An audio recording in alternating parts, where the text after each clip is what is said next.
Allah subhanahu wa ta'ala a dit قُلْ يَا أَيُّهَا النَّاسِ dit aux gens إِنِّي رَسُولُ اللَّهِ إِلَيْكُمْ جَمِيعًا, je suis le messager d'Allah subhanahu wa ta'ala pour vous tous.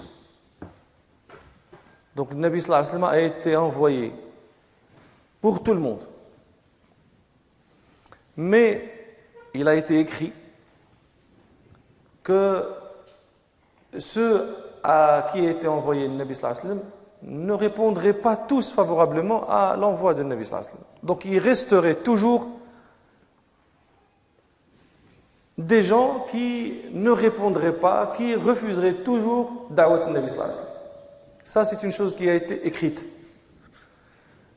Et cette chose écrite restera jusqu'à l'avènement du jour dernier. Cela étant,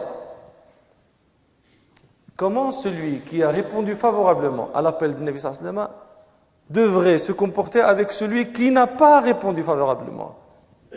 Et ils vivent sur cette terre, et ils sont obligés d'y vivre ensemble. Ce discours, bien sûr, s'adresse aux musulmans parce que les autres, c'est soit la loi, soit... Mais les musulmans, ils ont une loi divine. Cette loi divine, nous voudrions bien savoir ce qu'il dit à propos de ça. C'est quoi les bases de ce comportement? La première base, parmi les bases dont j'ai voulu parler, c'est les appeler à Allah subhanahu wa ta'ala. Mais il y a une compréhension qui est répandue chez les musulmans.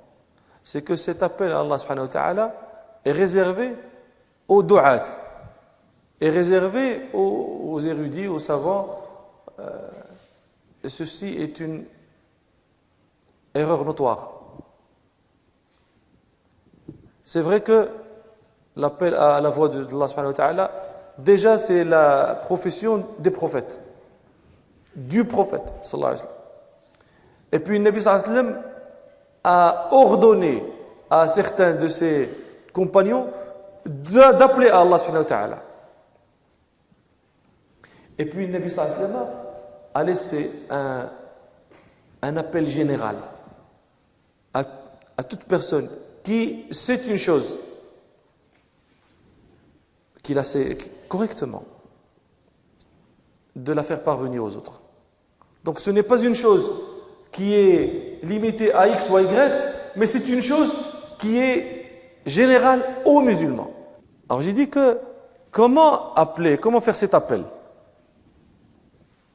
Il faut répandre la parole de Allah subhanahu wa ta'ala et s'en aller. Il ne faut pas s'attarder sur ce qui se passe après le fait de répandre la parole. Ne t'attarde pas au fait, non, il a accepté, il a refusé. Ça, ce n'est pas de ton ressort, tu ne te feras pas blâmer pour ça. Ce qui revient à toi, c'est le fait de faire cet appel. C'est le fait de faire parvenir la parole d'Allah subhanahu wa ta'ala aux gens. Ça, c'est ton devoir. Après, eux, ils ont refusé, ils ont dit, non, moi, je te dégage. Là, ça... Et ça, c'est explicite dans le Coran. Et j'ai raconté l'histoire racontée par Al-Bukhari, selon Anas, Nabi sallallahu alayhi wa sallam, il marchait, il a vu une femme qui était sur une tombe, qui était en train de pleurer. Et cette tombe était la tombe de son fils. Alors le Nabi sallallahu alayhi wa sallam lui dit, Ittaqillah, et asbiri. Alors elle lui dit, Ilayka anni. Va-t'en.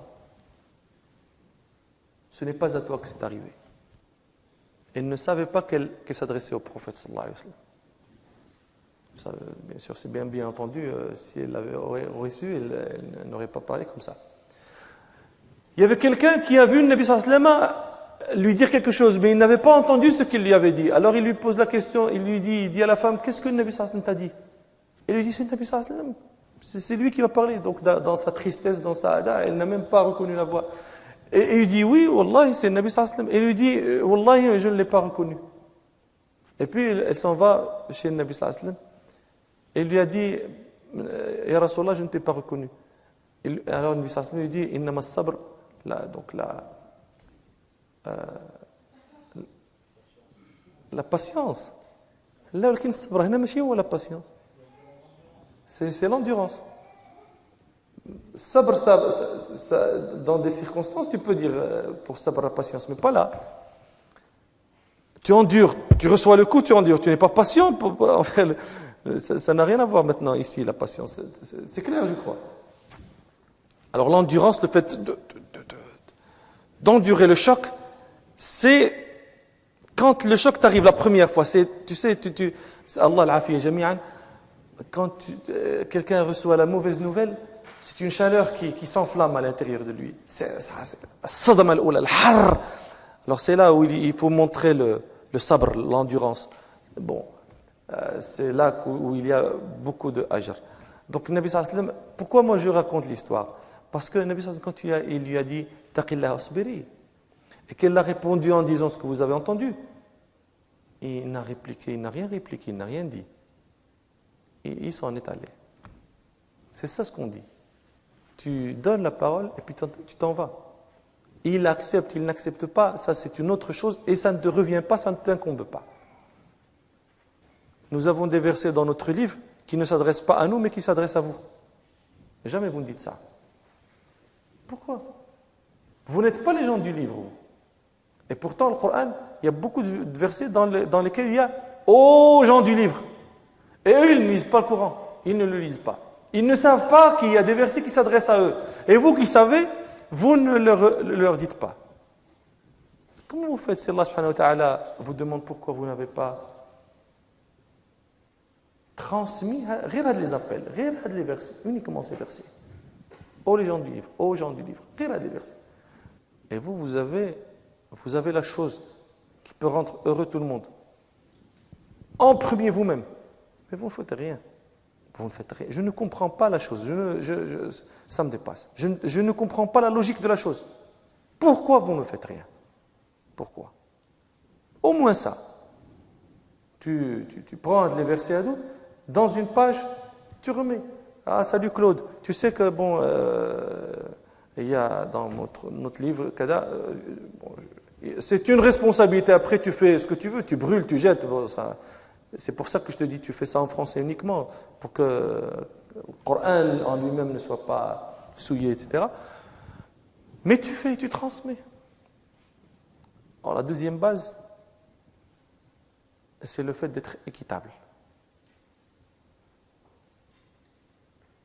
النبي الله تعالى يقول يا أيها الذين آمنوا كونوا قوامين لله. ما عرفت كيف نترجم لكم هذه.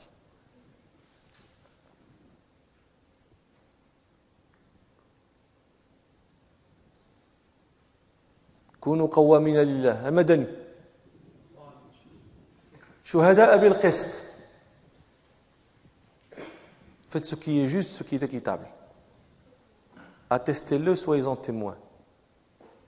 ولا يجرمنكم شنآن قوم على ألا تعدلوا. Et que la haine que vous pouvez éprouver envers des gens, qu'elle ne vous pousse pas à ne pas être équitable. Et soyez pieux. Le fait que cette phrase